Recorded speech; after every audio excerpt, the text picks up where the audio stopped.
Alright, we've got another little job here. It's one of my own making. Some time ago my apprentice got this Rubiks Decoder, or at least the Macdonald's version of it.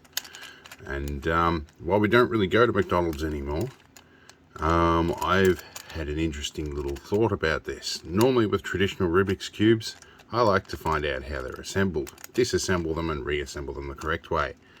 So this one I've been doing a bit of homework on. And I wanted to disassemble this, hoping there'd be a screw or something, but they've thought a little bit about that.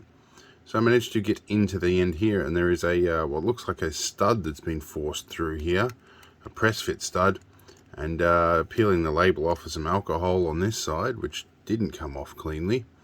And I managed to get a small hole in the end here, and I can't find the end of that pin.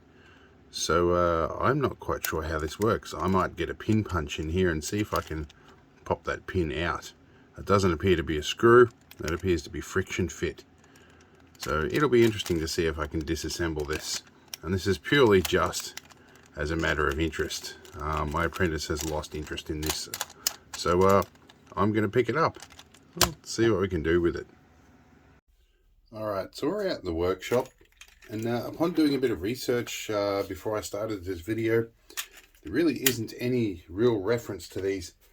I think there's a round version called a Rubiks Decoder, and I think that's probably the closest design to this. This has obviously been something specifically done for Macdonald's.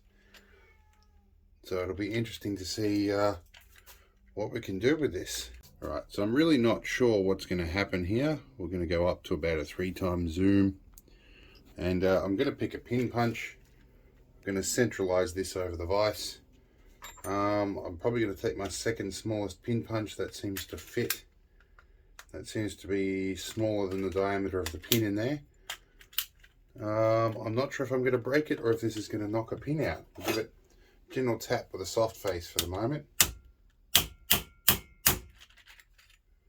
Is that pin moving out? We'll find out.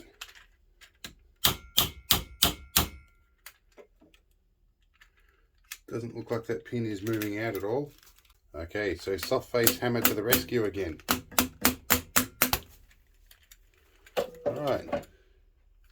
That pin doesn't seem to budge much. I've definitely thought hard about disassembling this, so if you're going to get into competition, this would be the way to go. Now, I've been giving this a bit of a wriggle and a force out like that way. It's got really loose now.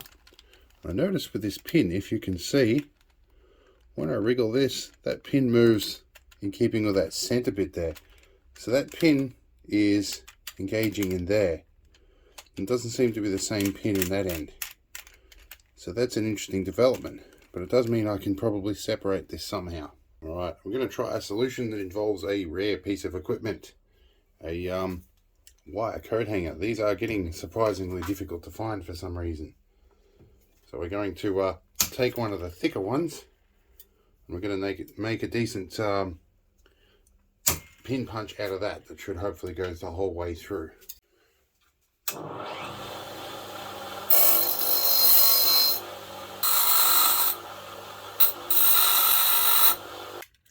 Don't know though. Now I've hit something solid. That pin isn't moving. That's what I thought might happen. We can still freely spin this, but that's wedged into the middle somehow. So I've decided that the secrets are more valuable to me than the end product. So we'll need to drill it out, I think is where I'm going to head with this.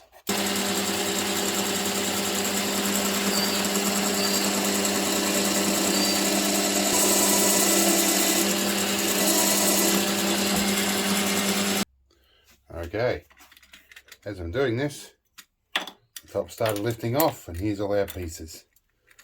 Okay, this answers everything. So we have our root piece down here. That's why I couldn't go any further than that. And this is a rivet. And the rivet holds this on. That could easily be a screw, and there's a step in here that holds that on. So if I had kept drilling with a plastic, I would have come through. But that rivet basically is the key to it all, and the rest are fairly simple pieces that all just revolve around that. So there's our answer. Now the challenge is going to be to find a way to get everything back in here again. So give me a bit to figure this out.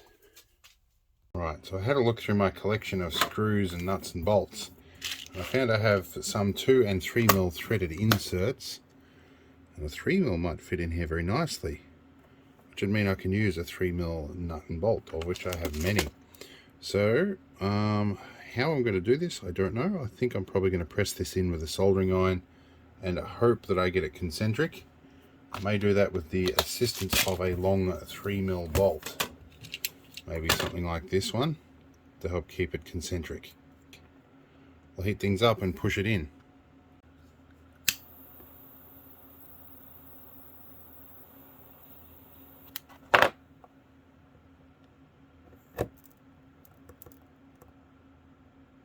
There we go. Leave that for a little bit to cool off. Okay, we can unscrew things out of here now.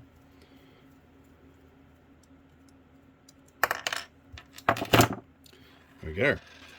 Alright, so I found a 3mm screw that fits that far through. We should, in theory, be able to assemble this in such a way that that will engage. Let's find a screwdriver. There we go. This will allow us to custom adjust the tension too. Yep, that's going to hold that on there. We're pretty good. Go in a little bit more. Yep. There we go. It's gone in with a bit of tension. Oh, now that's too thick, too tight. That's a bit better. There you go. You can adjust the tension now. Alright, we have a solved Rubiks Decoder. Solved the cheating way.